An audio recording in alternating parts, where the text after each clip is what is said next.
The One Who Walks Away from Omelas by Ursula K. Le Guin analysis.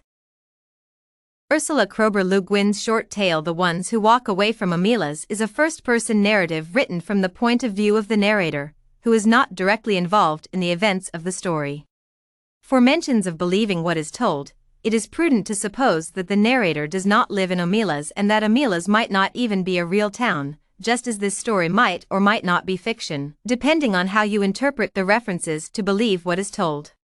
The narrator explores the concepts of omniscience and limited knowledge by creating a situation in which the readers are unable to determine with absolute certainty how much information the narrator knows about Omelas.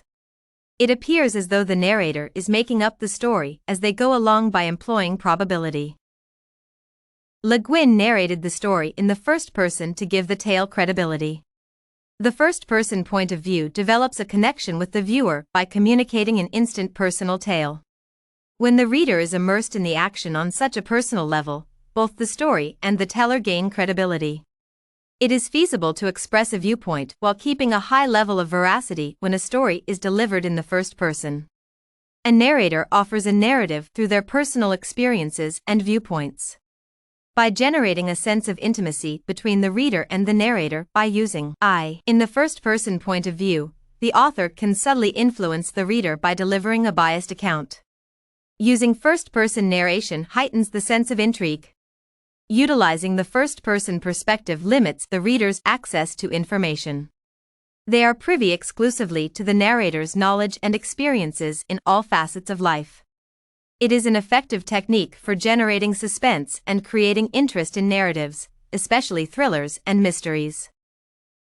The story reveals that the seemingly flawless pleasures of Omelas come at a price. For society to function, at least one child must be exposed to regular brutal abuse. By introducing this dilemma, Le Guin pushes the readers to question whether morality or happiness should take precedence. Le Guin employs a particular narrator so that it may serve as a bridge between the realm of Omelas and the world of the audience.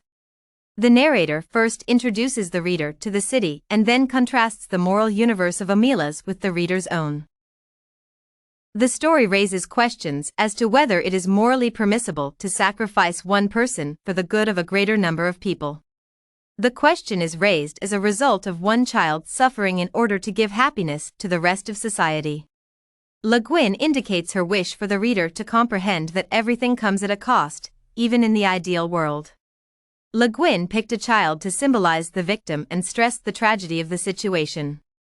In the story, the question of whether it is morally right to deny injustice in order to pursue happiness. Society is not willing to condemn wrong actions for fear of losing the happiness they hold so dear.